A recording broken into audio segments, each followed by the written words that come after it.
कि वो बच्चा हमेशा आपके आजू बाजू डोलता रहे। माँ मारती भी है, लेकिन माँ प्यार भी करती है।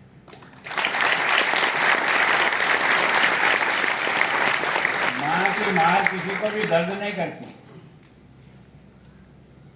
क्योंकि वो हमें अच्छा करने के लिए प्रयत्न करती है। ये जो माँ के प्रति जो सम्मान है इस धरती पर, उसका कारण यही है कि वो जिस तरह से अपने बच्चे को संवारने के लिए स्वयं कष्ट में रह कर के भी उसको अच्छा बनाने का प्रयास करती है। तो वास्तव में आज आप सबको भी इस बात का ध्यान रखना चाहिए कि ये प्रभु ने किसी पूर्व जन्म के अच्छे कर्म के कारण से आपको शिक्षक और गुरु बनाया है।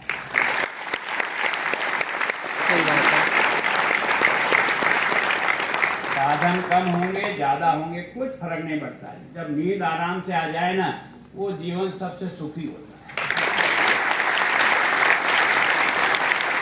तो मैं सोचता हूँ कि इस क्षेत्र में काम करने वाले को जो आनंद की अनुभूति होती है, जो उसके मन में संतोष होता है, उसका कोई मुकाबला नहीं कर सकता। क्योंकि मैं भी एक शिक्षक का अनुभव लिया है। तो मैं राजनीति में इतने पदों पर रह गया, लेकिन जिस समय मैंने बच्चों को पढ़ाया था वो सब 70 के ऊपर हो गए। लेकिन आज भी अगर गांव में जाता हूँ जहाँ मैं अध्यापक रहा हूँ, तो बच्चा दूर से बस स्टैंड से दौड़कर आता है और मेरा थैला उठा लेता है। मैं लगता है मैंने कुछ कमाई की है।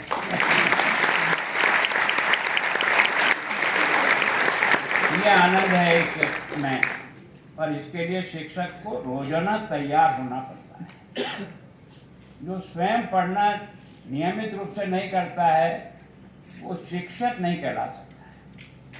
शिक्षक वही कहला सकता है तो रोजाना अपने आप को भी अध्ययनरत रखे, उसी तरह से चले जैसे आपने इसको नौकरी पाने के लिए प्रयास किया है, वही निरंतर।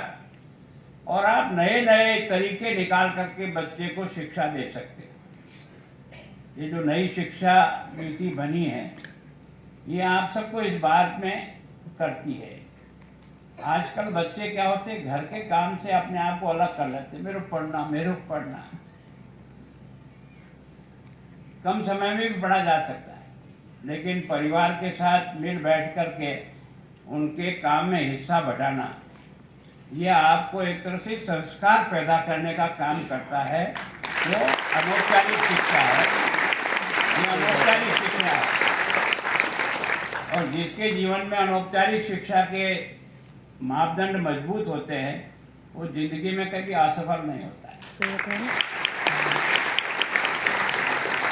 तो मैं सोचता हूँ आज भी हमको अपने परिवार के काम में भी हाथ बटाना चाहिए, जितना अपन बटा सकते हैं।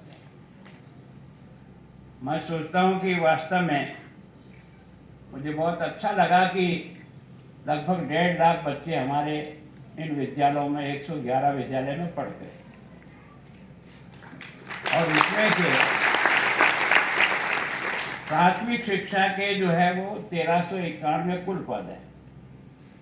अभी अपन ने 3 बार में और आज चौथी बार में लगभग 450 से अधिक शिक्षकों की भर्ती की है, जो अपने आप में कीर्तिमान है।